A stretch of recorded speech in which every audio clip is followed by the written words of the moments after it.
अगर आप stock market में इन्वेस्ट कर रहे हो तो आपको एक बड़ा वार्निंग साइन दिखना चाहिए इस टाइम पे। 2025 का ईयर बहुत ज़्यादा डेंजरस हो सकता है। 2007 और 8 में सब प्राइम क्राइसिस आया था जिसने पूरी दुनिया के स्टॉक मार्केट को गिरा दिया था। क्या 2025 में भी ऐसा कुछ होने वाला है?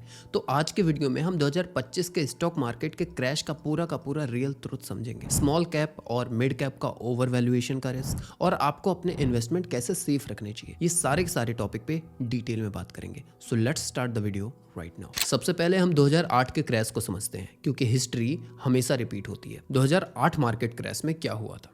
यूएस हाउसिंग बबल ब्रस्ट हुआ था।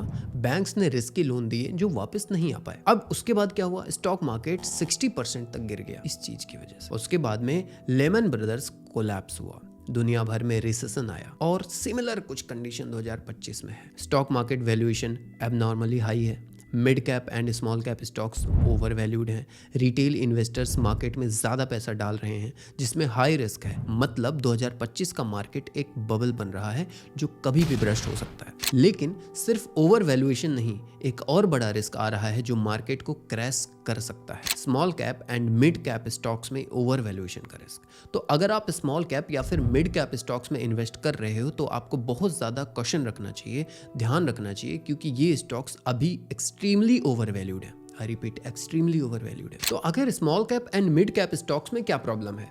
देखो, स्मॉल कैप पे रेशियो जो है वो 43 पर चल रहा है जो कि हिस्टोरिकल एवरेज से 2 गुना ज्यादा है। इट्स 2x मोर। उसके बाद में अर्निंग ग्रोथ इतनी फास्ट नहीं है जितना स्टॉक प्राइस बढ़ रही है। ज्यादातर स्मॉल कैप कंपनीज आईपीओ के थ्रू पैसे रेज कर रही हैं जो बहुत ज्यादा रिस्की है। तो अगर मार्केट गिरता है तो ये स्टॉक सबसे पहले 40 to 50% क्रैश हो सकते हैं। मैं आपको एग्जांपल से समझाता हूं। 2008 के बाद स्मॉल कैप स्टॉक्स 70% गिरे थे। 2018 में मिड कैप स्टॉक्स 50% क्रैश हुए थे। तो अगर आपके पास स्मॉल कैप और मिड कैप स्टॉक्स हैं तो अभी आपको रिव्यू करने की ज़रूरत है, उसके वैल्यूएशन देखने की ज़रूरत है, एक एक चीज़ आपको रीएनालाइज करने की ज़रूरत है।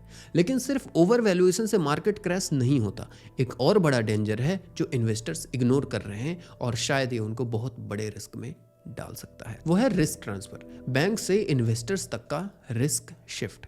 2007-8 में जो रिस्क बैंक पे थे आज वो रिटेल इन्वेस्टर पर शिफ्ट हो रहे हैं। तो आखिर मैं क्या कहना चाह रहा हूं, मैं आपको फिर से सिंप्लीफाई करके बताता हूं। देखो, पहले बैंक्स लोन देते थे, अब कंपनीज डायरेक्ट इन्वेस्टर से पैसे ले रही हैं। तो ज्यादातर न्यू कंपनीज आईपीओ से फंड रेज कर रही हैं। रिटेल इन्वेस्टर्स को रिस्क का पता ही नहीं चल रहा है और वो ब्लाइंडली इन्वेस्ट कर रहे हैं।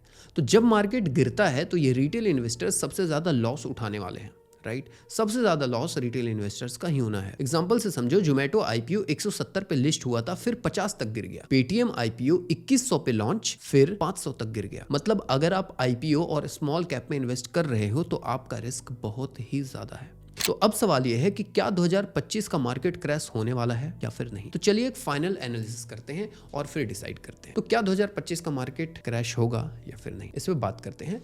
देखो, 2025 का स्टॉक मार्केट क्रैश के पॉसिबल ट्रिगर्स क्या क्या हैं, पहले उस पर बात कर लेते हैं। Number 1, high interest rates. RBI and US Fed interest rates increase कर रहे हैं। Second, global slow down. China and Europe में इकोनॉमिक ग्रोथ स्लो हो रही है। Third, over valued stocks. Small cap and mid cap bubbles बन चुके हैं ऑलरेडी। अगर ये फैक्टर्स कंटिन्यू रहे तो 2025 में एक स्ट्रॉन्ग करेक्शन आने के चांसेस हैं। तो क्या इन्वेस्टर्स को स्टॉक मार्केट से निकल जाना चाहिए या फिर नहीं? देखो, ये एक बड़ा ट्रिकी क्वेश्चन है और इसको बड़े ही सोच समझ के डिसीजन लेने की जरूरत है, राइट? तो सवाल ये था कि क्या इन्वेस्टर्स को स्टॉक मार्केट से निकलना चाहिए या फिर नहीं? जवाब ये है नहीं।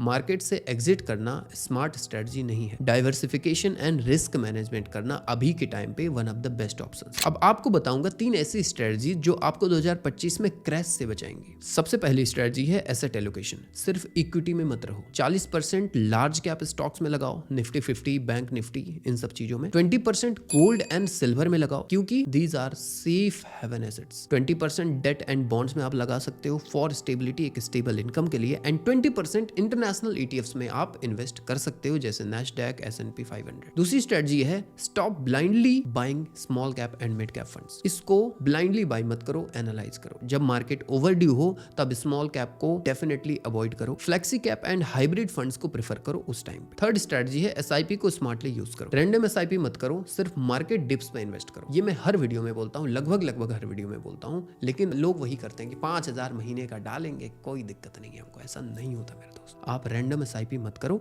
जब मार्केट गिरे, जब मार्केट क्रैश हो, तब इन्वेस्ट करो। पैसे ज़्यादा हैं, अपने पास रखो, बैंक में रखो, एफडी करा लो, जो मर्जी वो करा लो, लेकिन इन्वेस्ट तभी करो जब स्टॉक्स गिरे हों, अगर आपको एसआईपी का one of the best return चाहिए तो। और उसके बाद large cap and blue chip stocks में फोकस करो। बस इतनी स्ट्रेटजी आपको फॉलो करनी है। और अगर आप ये स्ट्रेटजी फॉलो करते हो तो 2025 के क्रैश में भी आपका पोर्टफोलियो ग्रीन रहेगा। और ये सबसे ज़्यादा इंपॉर्टेंट है। ग्रीन किसको नहीं पसंद है? आपको, हमको, सबको, राइट?